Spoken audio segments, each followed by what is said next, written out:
We all know right now that the Bulls are incredibly shorthanded. When you get to the point that you have so many people out, either due to injury or due to COVID protocols, that you're getting approvals and exemptions in order to sign an additional player just to fill out your roster, you know you're in a pretty bad spot. And that's what we're dealing with right now with the Chicago Bulls. You saw the reports about them signing Stanley Johnson. When that type of stuff is happening, you know you're in a pretty bad situation here. You've got DeRozan out due to COVID protocols. You've got Javonte Green out due to COVID protocols. You got freaking Matt Thomas now out due to COVID protocols. You got Kobe White out due to COVID. You got Patrick Williams out with the injury. Caruso, he's out due to the injury. This is a very depleted Bulls team right now. So, while being hopeful that they would play well against the Cavs on Wednesday night, I think the reality for a lot of us was this is not a good matchup for this Bulls team, especially right now. They'll have trouble matching up with Cleveland's size, and they just won't be the same offensively or defensively, and that certainly proved to be the case, and it was evident pretty much from the start of the game. I mean, the Bulls tried to hang in there as well as they could, but it was just a rough night.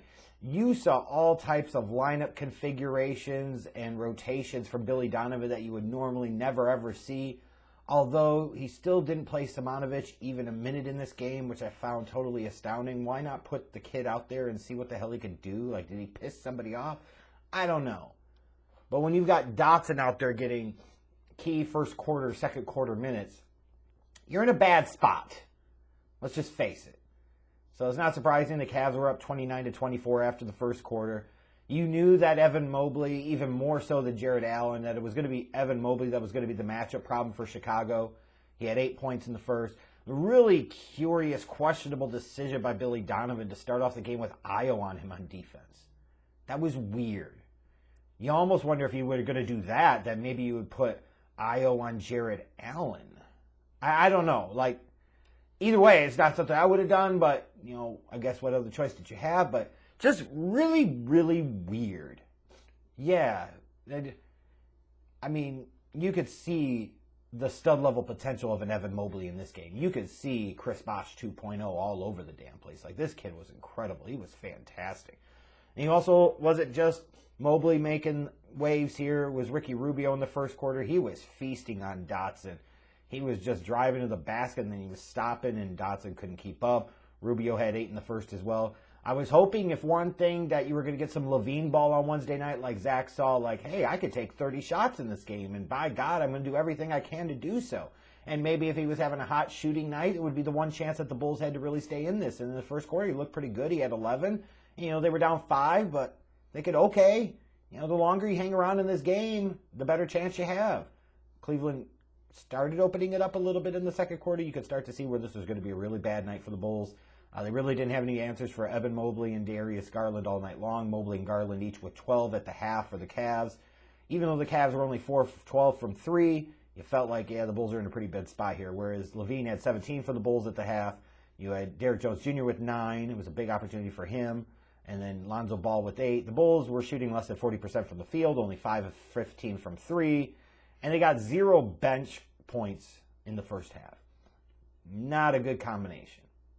And it didn't get any better in the second half. Like, you could just feel it. You could sense it coming.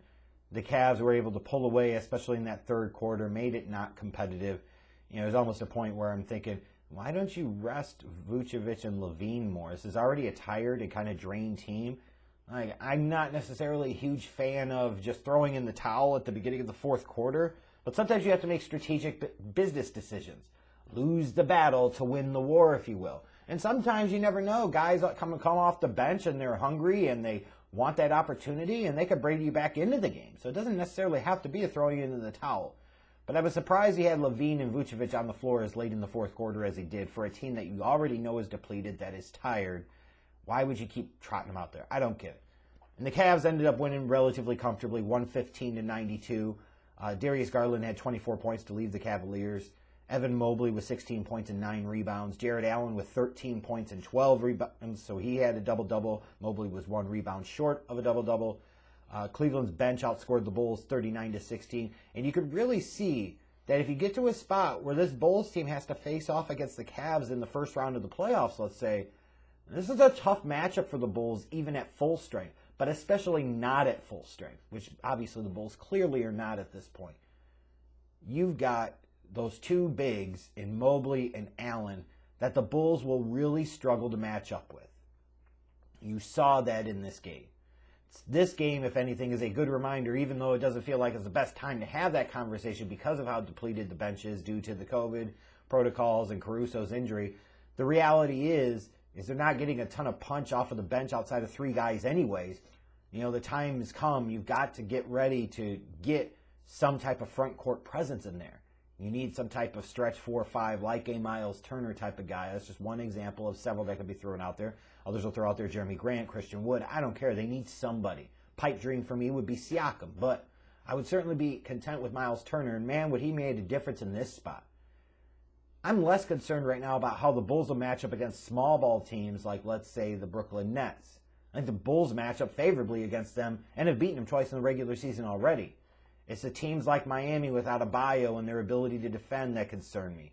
It's the teams like the Cavaliers and the Sixers that have size that's legit, that could give the Bulls problems down low. These are the teams that I worry about in a wide open East that the Bulls can absolutely be positioned to win.